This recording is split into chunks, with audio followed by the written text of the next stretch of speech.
বিশ্বজুড়ে স্নায়ুযুদ্ধের উত্তাপ আবারও চরমে, আর তার প্রধান কেন্দ্রবিন্দু এখন সাগরের অতল গহ্বরে। কারণ রাশিয়ার পারমাণবিক সাবমেরিন আকুলা ক্লাস আবারও আলোচনায়। বলা হয়, নিঃশব্দে চলতে সক্ষম এই দানব একবার যদি শত্রুর সীমানায় ঢুকে পড়ে তাহলে তার ধ্বংস অনিবার্য। বিশ্বের অন্যতম ভয়ঙ্কর সাবমেরিন হিসেবে পরিচিত রাশিয়ার আকুলা ক্লাস ডুবোজাহাজগুলো বিশেষভাবে প্রস্তুত করা হয়েছিল যুক্তরাষ্ট্রের লস অ্যাঞ্জেলাস ক্লাস সাবমেরিনের প্রতিদ্বন্দ্বী হিসেবে। ঘন্টায় প্রায় 65 কিলোমিটার বেগে চলতে সক্ষম এই ডুবোজাহাজ 2000 ফুট গভীরে নিঃশব্দে পৌঁছে যেতে পারে। এতে ক্যালিবার, গ্রানিট, অনিক্স মিসাইল এবং অত্যাধুনিক টর্পেডো বহন করা যায়।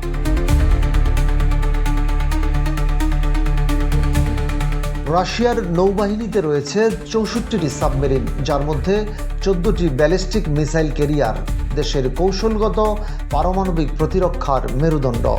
এছাড়াও রয়েছে বড়ই ক্লাস সাবমেরিন, যেগুলোতে 16টি বুলাভা SLBM ও 6টি টর্পেডো লঞ্চার থাকে। এসব ডুবোজাহাজ পানির নিচে শত্রুর সাবমেরিন, যুদ্ধজাহাজ ও সাবমেরিন ঘাঁটিতে হামলা চালাতে সক্ষম। সবচেয়ে আধুনিক রুশ সাবমেরিন হল ইয়াসেন ক্লাস। ইতিমধ্যে 4টি সাবমেরিন যুক্ত হয়েছে রুশ বহরে।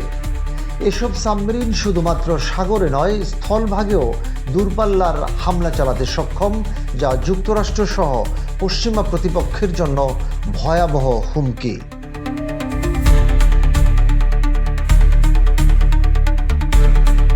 অন্যদিকে যুক্তরাষ্ট্রের সাবমেরিন বহরে রয়েছে 3 ধরনের পরমাণু আক্রমণাত্মক সাবমেরিন: ভার্জিনিয়া ক্লাস, সিউলভ ক্লাস ও লস অ্যাঞ্জেলাস ক্লাস। এসব সাবমেরিনে আছে টমাহক, হারপুন মিসাইল এবং MK-48 টর্পেডো, যা শত্রুপক্ষের জাহাজ ধ্বংস, নজরদারি, মাইনযুদ্ধ এবং গুপ্তচর বৃত্তিতে ব্যবহৃত হয়।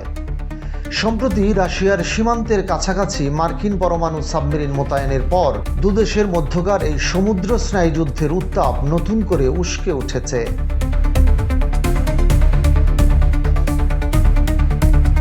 সাবমেরিন মোতায়েন, পারমাণবিক সক্ষমতা প্রদর্শন এবং সমুদ্র সীমায় আধিপত্যের এই প্রতিযোগিতা গোটা বিশ্বকে ঠেলে দিচ্ছে এক অনিশ্চিত ভবিষ্যতের দিকে।